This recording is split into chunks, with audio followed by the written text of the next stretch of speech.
Hey everyone, Tony Winston here.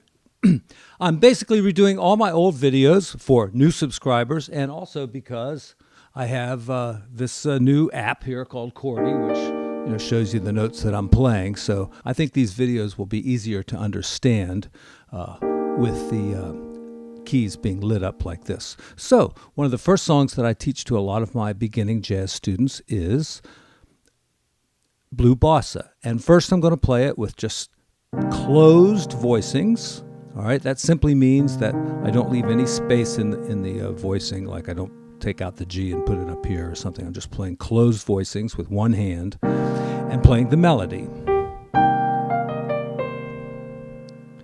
And if you don't know your chords, like C minor and F minor seventh and things like that, the sheet music is up above there, or maybe it's down below. I'm not sure where I'm going to put it, but and you can see what the chord symbol is and the notes that I'm playing. So here's C minor seventh, and then F minor seventh, same shape, D minor 7 flat 5, G7, and here I think I might leave the fifth out, and back to C minor, E flat minor,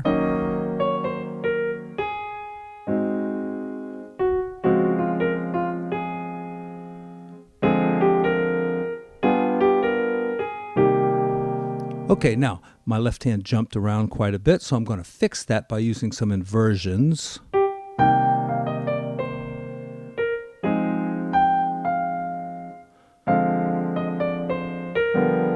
And right there, I'm going to G7th, but these two notes are on the bottom. And, it's a pretty bad dissonance there, because I've got B and B flat. And there are, of course, better ways to handle this, using open voicings like this. And, using professional kind of chords. We'll get to that, but you have to understand the basics first. So, now, that's really what I meant to do. And back to C minor. Okay, here comes E flat minor. And A flat 7th as an inversion, because A flat 7th, root 3rd, 5th, 7th, move these two notes to the bottom. And you see, you just move these two fingers down to A flat and C.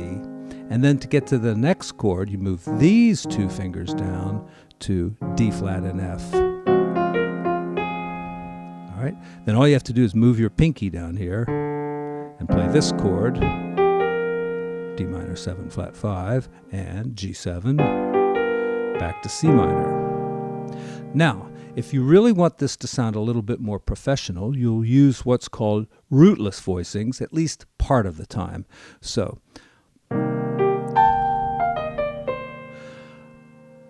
I need a root here so everybody knows what key I'm in. And I need one here too. Now, so try something like this. Now that's just part of the chord, but I'm leaving out the F because I've got the F up here. And here, this is a G7 because, G7 has got a B and an F in it. All right, so there's my B and my F. I also played this note, which, a lot of people now are calling this the sharp 5 rather than the flat 13. But the way I was taught, and I was taught pretty well, this is an extension of the chord. It's a 9th, an 11th, or a 13, and this would qualify as the flat 13 of G7. Third, a root, 3rd, 5th, 7th, flat 9, 3rd again, 13th. Sorry. Now you could do it this way also and have a sharp 9 there, but I've already got it in my chords, so it doesn't really matter. Or you could just play the 3-note version of it. And here, you could use like a rootless C minor 6 chord. There's the 6 and there's the 9. Or you could play a rootless C minor 7th.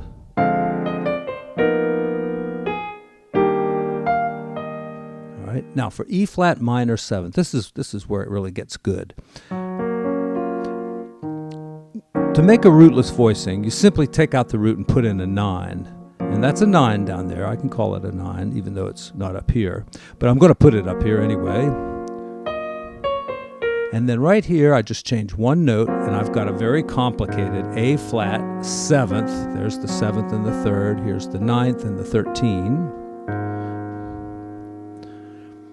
Yeah, and this is a 13. This is why I think it's better to call it a 13 than a sharp 5. Because you can go like, and flat that 13, right? And if you flat the 13, you don't want to call it a sharp 5. Let's call it a flat 13. All right. Now, another thing you could do is lower both of these notes here, and you get a more complex voicing. And I'm just not going to go into all this in this video. I just want to give you some good chords to play the melody against. Shit. All right. And then here's a nice voicing for D flat major 7th. You could do this. Right, and just play that, but it's nice to change that 7th to a 6th, and of course you can play this as just those 3 voices too, and then we're back to our D minor 7th. All right, and just play that if you want to, or this, and then do a 6/9. All right, and these chords support not only the melody, but they support the improv a lot, very well too. 1, 2, 3, 4.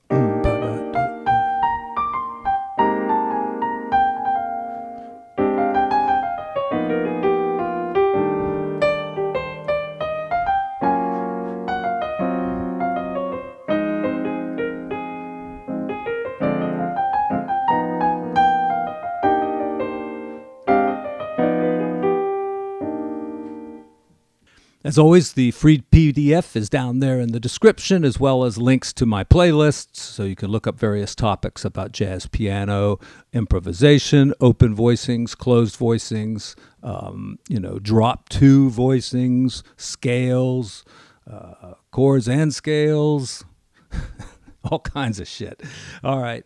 And but nobody goes back through those playlists, so that's why I'm making these videos. So stay tuned, hit the subscribe button, hit the bell. I promise these videos are going to come out pretty fast and furious for the next couple of weeks. So download them, save them on your hard drive, whatever you like. Okay, thanks everyone.